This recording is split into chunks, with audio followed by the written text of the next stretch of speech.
Early voting has begun in South Korea's presidential election, and the turnout is reportedly strong. Our Kim Yeon-seung is on site with people casting their ballots at Seoul Station. So, Yeon-seung, how's it looking so far? Well, Devin, as you can see behind me, there's quite a bit of a long line for voters waiting to cast their ballots. I've been here since early morning, and it's almost closing time, but the lines do not seem to be getting any shorter. Now, it's the first day of early voting, and the voter turnout is quite strong. As of 4 p.m., 10 hours since voting started, voter turnout is at 14.11%. That's even higher than total voting rates for the first day of the last presidential election. The southwest Honam region of Jeollabuk-do and Jeollanam-do provinces had the highest turnout, with turnouts there already over 20%. For 2 days in a row, Friday and Saturday, 3,552 polling booths will be open from 6 a.m. to 6 p.m. for early voting. As for those with COVID-19 or those in isolation, unfortunately, they won't be able to vote today, but they can vote between 5 p.m. and 6 p.m. tomorrow. Voters must have a form of identification, such as a passport, a driver's license, or an ID card to vote. The official election day is next Wednesday. Well, those turnout numbers you mentioned, Yeon-seung, would seem to indicate a high level of enthusiasm in this election. I understand there's been some high-profile voters there voting already today, including the president and the candidates themselves. Where did they vote and what did they have to say?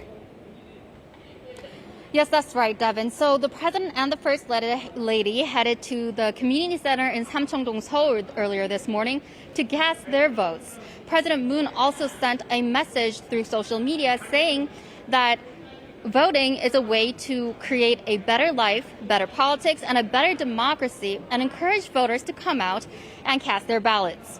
Now, as of presidential candidates, the main presidential candidates also headed to polling booths earlier this morning. Candidate Lee Jae-myung of the Democratic Party of Korea headed to the community center in Seoul's Sogong-dong, which is near Gwanghwamun Square. Conservative candidate Yoon Suk-yeol from the People Power Party cast his vote in Busan, a conservative stronghold. And Justice Party candidate Kim Sang-jung voted with her husband at Jongno-gu District in Seoul. Take a listen to what these candidates had to say after voting.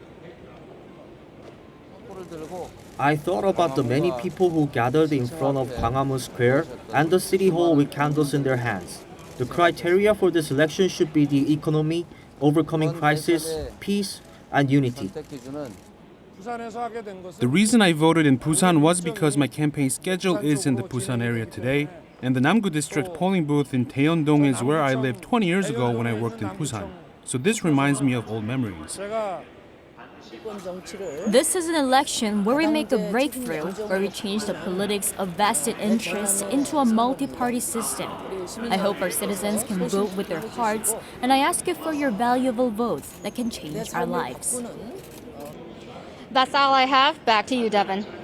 All right, an important day in an important election. Thank you for that report, Yeon-seung.